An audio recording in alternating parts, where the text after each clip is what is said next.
when I was a lecturer, I didn't actually teach art. My background's in biology, so I was a biology teacher. And this goes way back to when I was at school. When I was at school, I really wanted to do art. That's what I wanted to do. And I went to a place in London called Hornsey Art School. My school did a kind of arrangement with them where kids like me who thought had some potential would go and have lessons with the lecturers at Hornsey Art School on a Saturday morning on a kind of day release basis. So I did quite a lot of training at that stage. I was still 15, 16 years old. And I was going to, when I eventually got to university, I was going to do art. To cut a very long story short, when it actually came to it, I kind of chickened out. Basically, is what happened.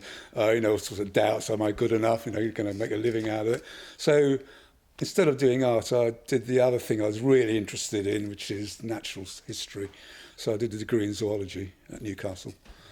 I then did a PhD, and then a teaching qualification. I spent most of my professional life lecturing in further education. Until 1998, when I liberated myself and became a proper artist.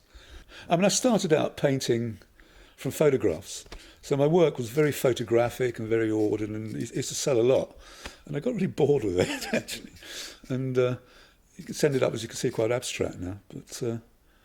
But then my subject is abstract. All of my work from about 2005 has got very, very strong associations with music.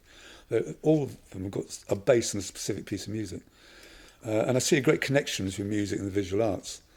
And music is an abstract form of expression. So the work has become abstract simply because of that. And the first thing I did, I stopped using a brush. And as soon as I stopped using a brush, the work became much looser. I started using this palette knife, and that's what I use. All my paints, this is the one thing I use. And over the years, this is the one I've settled on.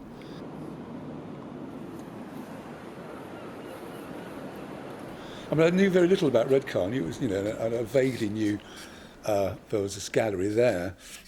And actually, it was when I had a show in Cargo Fleet. They had a pamphlet for the gallery, and that kind of reminded me of it. So I said, yeah, I'll look it up. So I arranged a gallery meeting, and I was just taken with it as soon as I saw it. And that's an amazing place. You've got the steelworks, which is itself a monumental structure. Incredibly impressive place to look at.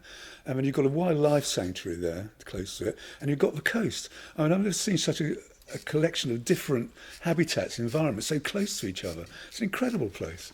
If I was that sort of artist, I'd be down there painting every day, I tell you.